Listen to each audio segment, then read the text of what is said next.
បាទសូមសួស្តីនិងក៏សូមស្វាគមន៍មកដល់ការមកដល់វីដេអូឃ្លីបរបស់លោកគ្រូថ្ងៃនេះអញ្ចឹងថ្ងៃនេះលោកគ្រូនឹងធ្វើការចែករំលែកទៅលើមេរៀនថ្មីមួយទៀតបានតាក់ទងជាមួយនឹង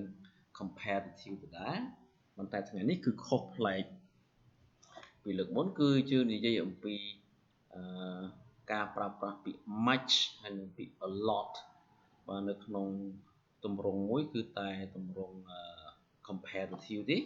ដើម្បីធ្វើការពិភាក្សាដើម្បីប្រើប្រាស់ឲ្យពួកគេនឹងវារត់តែមានអត្ថន័យខ្លាំងឡើងជាងមុនណាអញ្ចឹងលោកគ្រូដាក់ចំណងជើងថា we can make a comparison stronger using much and a lot អញ្ចឹងយើងអាចប្រើប្រាស់ពាក្យ much និងពាក្យ a lot នេះដើម្បីធ្វើឲ្យអាការពិភាក្សារបស់យើងកាន់តែខ្លាំងជាងមុនណាអានោះយើងប្រើបាននៅក្នុង comparative ទីណាបាទព្រោះថាស្អាតជាងឆ្ងាយស្អាតជាងខ្លាំងហ្មងណា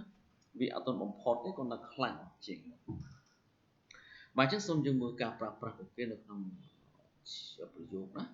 London is much more beautiful than Paris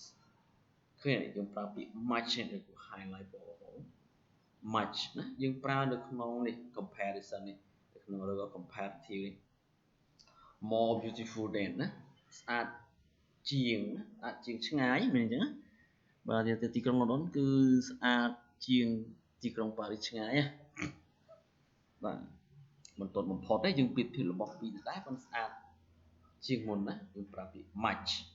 បាទនេះគឺគួរដាក់បន្ទុកពីក្រោមនេះគឺទម្រង់ comparative ឯង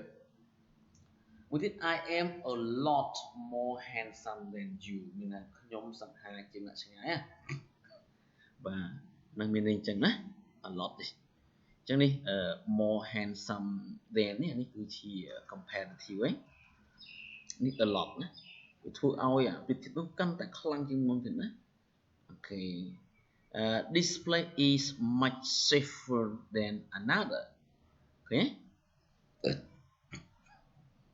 អត់សំទោសអញ្ចឹងនេះ much ណាដែលគេប្រើនៅក្នុង comparative របស់យើងនេះគឺ safer សុវត្ថិភាពជាងនៅកន្លែងនេះគឺមានសុវត្ថិភាពជាងឆ្ងាយណាជាងកន្លែងទីឆ្ងាយណាបាទមានសុវត្ថិភាពណា my class បាទនេះមែន is ណា my class is ជប់នេះ my class is much more noisier than yours បាទនេះ more noisier than yours នេះជា comparative ហ្នឹង much គេប្រើមកដើម្បីវាឲ្យធ្វើឲ្យវាកាន់តែខ្លាំងជាងមុនណាអញ្ចឹងថ្នាក់រៀនរបស់ខ្ញុំគឺមានសំឡេងអ៊ូអរច្រើនជាងថ្នាក់របស់អ្នកឆ្ងាយណាបាទមានន័យអញ្ចឹងណា My table is a lot dustier than hers បាទតុរបស់ខ្ញុំហ្នឹងគឺវាក្រិចជាងតុរបស់នាងឆ្ងាយណាបាទមានន័យអញ្ចឹងណាយើងអាចប្រើមួយណាក៏បានដែរ much ក៏បាន a lot ក៏បានបញ្ហាទេHis knowledge is much better than his father មានចំណេះដឹងរបស់គាត់គឺប្រសើរឆ្ងាយណាប្រសើរជាងឪពុកប្រសើរជាងចំណេះដឹងរបស់ឪពុកគាត់ឆ្ងាយណានឹងមានន័យចឹង Her